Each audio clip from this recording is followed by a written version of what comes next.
सभी यूकैरियोटिक कोशिकाएं में आती है ना। और यूकैरियोटिक कोशिका में क्या होता है, केंद्रक भी होता है और केंद्रक झिल्ली भी होता है, केंद्रक भी होता है और केंद्रक झिल्ली भी होता है। और क्या होता है साथ में, और ये इसमें कोशिकांग भी होता है। क्या होता है, कोशिकांग, है ना। ये तीनों होता है इसमें, केंद्रक, केंद्रक झिल्ली और कोशिकांग। केंद्रक, केंद्रक झिल्ली और कोशिकांग, ये दोनों पाया जाता है किसमें, एनीमिलिया जगत के जंतु में, एनीमिलिया जगत के जंतु में, ठीक ना। अब इसके बाद समझते हैं जंतु, ये दूसरा है जंतु परपोषी या विषमपोषी। ये तो पहला हो गया कि जो जंतु होते हैं उसमें केंद्रक और केंद्रक झिल्ली दोनों पाए जाते हैं, लेकिन कुछ जंतु होते हैं परपोषी और कुछ होते हैं स्वपोषी। तो परपोषी के बारे में पढ़ते हैं, तो क्या होते हैं परपोषी। जंतु कैसी होती है, परपोषी होती है ना, अर्थात जिसमें क्लोरोफिल नहीं होता है, जिसमें क्लोरोफिल परपोषी वे जंतु होते हैं या ये वे पौधे होते हैं जिसमें क्लोरोफिल नहीं होते हैं। मतलब जंतु कैसे होते हैं, परपोषी होते हैं, उसमें क्लोरोफिल होते हैं। क्या हम सब में क्लोरोफिल है? नहीं है। क्लोरोफिल होता तो क्या होता, खुदे भोजन बनाते हैं हम लोग, दौड़ भाग नहीं करना पड़ता इधर उधर, अपने से भोजन बन जाता, आराम से रहता है। घाम का नहीं, घामा आ रहा है, सूर्य के प्रकाश से ले रहे हैं घामा, और उसके बाद वायुमंडल से कार्बन डाइऑक्साइड, धरती के अंदर से जल लेकर के आराम से क्या होते हैं, जड़ भी होता है। फिर तो क्या होता है, जड़ भी होता है, जल कहाँ से लेते हैं हम, तो पानी में खड़ा होना पड़ता है जाके समुद्र में, बार बार दौड़ जाते चलते समुद्र में, है ना। तो ये दूसरा क्या है, जंतु कैसे होती है, परपोषी होती है, और ये विषमपोषी होती है। परपोषी और विषमपोषी, परपोषी और विषमपोषी, ठीक है। अर्थात क्लोरोफिल अनुपस्थित रहता है के कारण जंतुओं में भोजन का संश्लेषण स्वयं नहीं करता है, बल्कि भोजन के लिए अन्य जीव जंतु जैसे पौधों जंतुओं पर निर्भर रहना पड़ता है। ये अधिक मात्रा में ग्रहण करके भोजन पदार्थों को शरीर से कार्बोहाइड्रेट का संचय और ग्लाइकोजन का निर्माण करता है। मतलब हम लोगों का जो भोजन के लिए क्या होता है, खुद पे हम लोग भोजन बनाते हैं नहीं ना, हम लोग को भोजन के लिए किसी अन्य पदार्थों पर, अन्य जंतुओं या पौधे पर निर्भर रहना पड़ता है, और उसी से हम भोजन प्राप्त करते हैं और अपना जीवन वाहन करते हैं, है ना। अगला है, तीसरा है, इनका शरीर द्विस्तरीय और डिप्लोब्लास्टिक होता है, डिप्लोब्लास्टिक होता है, अथवा त्रिस्तरीय या ट्रिप्लोब्लास्टिक। जो इनका शरीर होता है, जो एनीमिलिया जगत के जो जंतु होते हैं उनका शरीर कैसे होता है, डिप्लोब्लास्टिक, द्विस्तरीय या डिप्लोब्लास्टिक, द्विस्तरीय या डिप्लोब्लास्टिक, या फिर त्रिस्तरीय या ट्रिप्लोब्लास्टिक, त्रिस्तरीय या ट्रिप्लोब्लास्टिक। द्विस्तरीय को डिप्लोब्लास्टिक और त्रिस्तरीय को ट्रिप्लोब्लास्टिक कहते हैं। क्या कहते हैं, क्या कहते हैं, द्विस्तरीय को डिप्लोब्लास्टिक, द्विस्तरीय को बोलो जोर से, द्विस्तरीय को द्विस्तरीय को और त्रिस्तरीय को ट्रिप्लोब्लास्टिक, त्रिस्तरीय को त्रिस्तरीय को त्रिस्तरीय को क्या बोलते हैं, ट्रिप्लोब्लास्टिक। जंतुओं का शरीर जब 2 स्तरों का होता है तो ये एंडोडर्म या एंडोडर्म बना होता है। क्या होता है, एक्टोडर्म या एंडोडर्म, क्या बनता है, जब जंतुओं का शरीर 2 स्तरों का, दो जनन स्तरों का बना होता है, जब जंतुओं का शरीर 2 जनन स्तरों का बना होता है तब उसको क्या कहते हैं, या तो बोलेंगे एक्टोडर्म या फिर एंडोडर्म, या तो उसको बोलेंगे एक्टोडर्म या फिर एंडोडर्म। समझ में आया? जब जंतुओं का शरीर 2 जनन स्तरों से बना हुआ है, 2 जनन स्तर से मिलकर बनता है तो उसको क्या बोलते हैं, एक्टोडर्म या फिर एंडोडर्म। याद होगा, जब कोई जंतु का शरीर 2 जनन स्तर से मिलकर बना हुआ है तब क्या कहता है वो, एंडोडर्म या फिर एक्टोडर्म, एक्टोडर्म या फिर एंडोडर्म। हो गया याद? चलो नेक्स्ट क्वेश्चन, नेक्स्ट इसी में आगे। तब ये द्विस्तरीय जंतु कहलाते हैं। तब क्या कहते हैं, तब ये द्विस्तरीय जंतु कहलाते हैं। एंडोडर्म और एक्टोडर्म जो मिलकर बने हुए, दो जनन है ना, दो जनन स्तरों से मिलकर के बने हुए जो जंतु होते हैं उसे एक्टोडर्म और एंडोडर्म कहते हैं। और एक्टोडर्म और एंडोडर्म वाली वस्तुओं को क्या कहते हैं,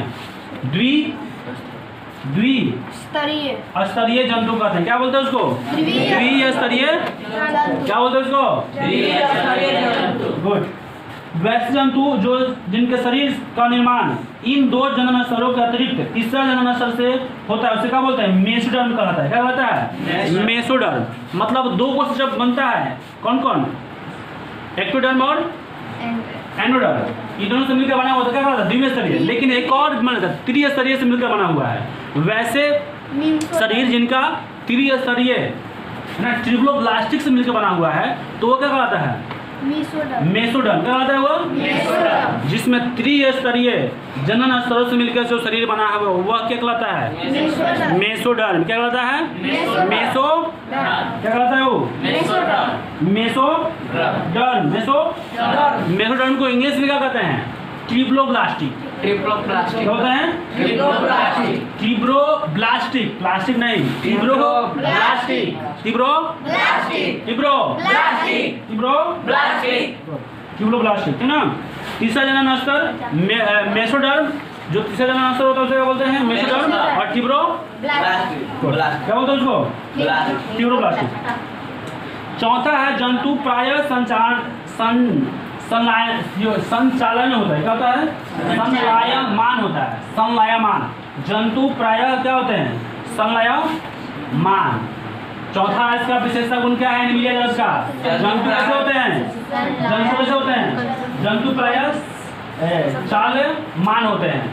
मतलब हम लोग जो भी जंतु है वो सब क्या होता है? चाल्यमान होता है। मतलब चाल्यमान का मतलब समझ आता है क्या? चलते रहता है। क्या होता है? चलते रहता है। एक जगह से दूसरे जगह जा सकता है। किस काम से चलता है?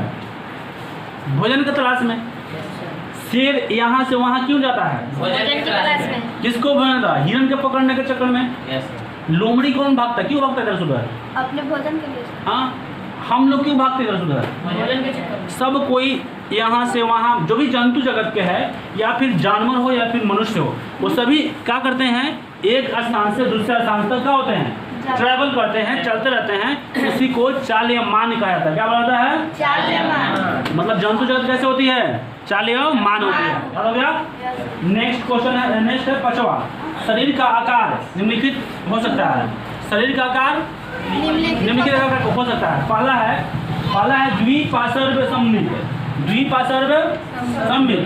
पहला क्या है? द्विपार्श्व सममित। और दूसरा है आर्य सममित। द्विपार्श्व सममित और आर्य सममित। बोलो पहला। द्विपार्श्व सममित और आर्य सममित। द्विपार्श्व सममित और आर्य सममित। ये पर दोनों याद कर लेते हैं। द्विपार्श्व सममित और आर्य सममित।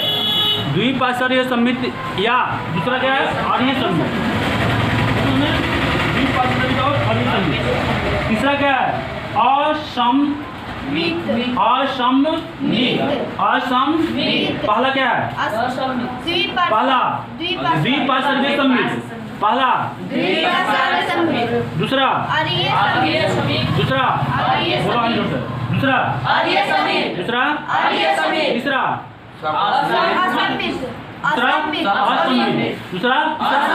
तीसरा असममित। तीसरा कौन है? तीसरा असममित। पहला द्विपार्श्व सममित। पहला द्विपार्श्व सममित। दूसरा आर्य सममित। तीसरा असममित। तीसरा मतलब मनुष्य का जो जंतु का शरीर होता है वो 3 भागों में बांटा गया। कितने भागों में बांटा गया? 3 भागों में। आकार कितने भागों में? 3 भागों में। पहला द्विपार्श्व सममित। दूसरा आर्य सममित। तीसरा कहाँ ध्यान दे रहा है? तो ध्यान दे रहा है ऊपर बैटरी गिर रहा है। बोलो क्या बोलते हैं उसको? क्या बोलते हैं उसको? हो गया। पहला बताओ, पहला शरीर के कैसा बनावट है? द्विपार्श्व सममित। दूसरा तीसरा समझ गया? पहला क्या? हाँ, अब समझते हैं छठा जो गुण समझते हैं एनिमिलिया का। छठा गुण एनिमिलिया जगत का जो जंतु होते हैं उसको छठा गुण समझते हैं। छठा गुण में क्या है? ये वास्तविक देह गुहा या सिलोम मौजूद होता है। इसमें क्या होता है? वास्तविक देह गुहा और सिलोम होते हैं, है ना। और छठा जो है 7वां, इसमें बाह्य कंकाल अथवा अंतः कंकाल होना नहीं होता है। होना या ना होना मतलब छठा में जो भी जंतु होते हैं एनिमिलिया जगत का, उसमें बाह्य कंकाल होता है या नहीं भी होता है। कुछ में बाहर कंकाल होता है तो कुछ में अंदर कंकाल होता है। बताओ हम लोग कंकाल कहाँ पे है, अंदर के बाहर? तुम्हारा कंकाल कहाँ है, अंदर के बाहर? हड्डी अंदर ना है, हड्डी दिखता है। कछुआ का हड्डी कहाँ होता है? बाहर। कछुआ का कंकाल कहाँ होता है, बाहर के अंदर? खोपड़िया उसका क्या होता है, बाहर होता है। कुछ ऐसा चटर वगैरह भी क्या होता है, उसका खोपड़ी बाहर होता है ना, उसका हड्डी बाहर होता है। लेकिन कुछ का हड्डी अंदर, कंकाल अंदर, तो कुछ का बाहर। समझ में ना? ये छठा है। सातवां है उपांगों का पाया जाने वाला नहीं या नहीं जाना। उपांग जो है संधित या असंधित। कुछ में उपांग पाया जाता है तो कुछ में उपांग नहीं पाया जाता। कुछ में उपांग आता है तो कुछ में नहीं पाया जाता। ज्वाइंट। नौवां है नोटो कार्ड पर एवं आहार नाल का पाया जाना या नहीं पाया जाना। कुछ में नोटो कार्ड या आहार नाल, नोटो कार्ड या आहार नाल पाया जाता है तो कुछ में नहीं पाया जाता। ठीक है।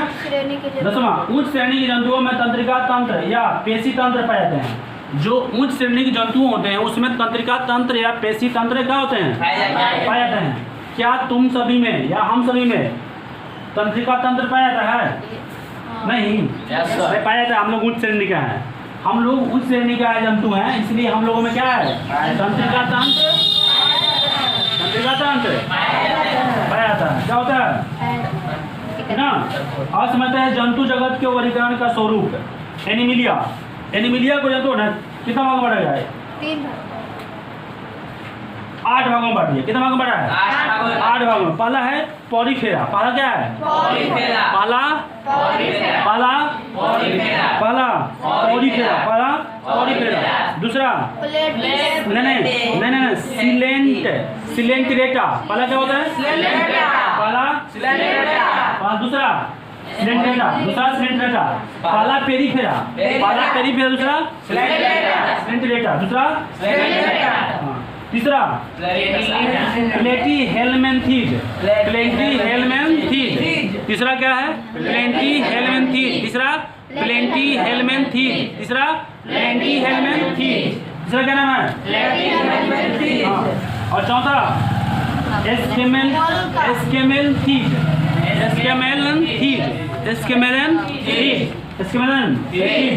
और पांचवा एनलीडा, पांचवा पांचवा पांचवा एनलीडा, पांचवा एनलीडा, पांचवा पांचवा एनलीडा। और छठा arthropoda, ortho ortho ortho ortho arthropoda. ठीक ना? छठा क्या है? Arthropoda, arthropoda. फिर उसके बाद मोलास्का। फिर अगला कौन है? मोलास्का। कौन है? मोलास्का।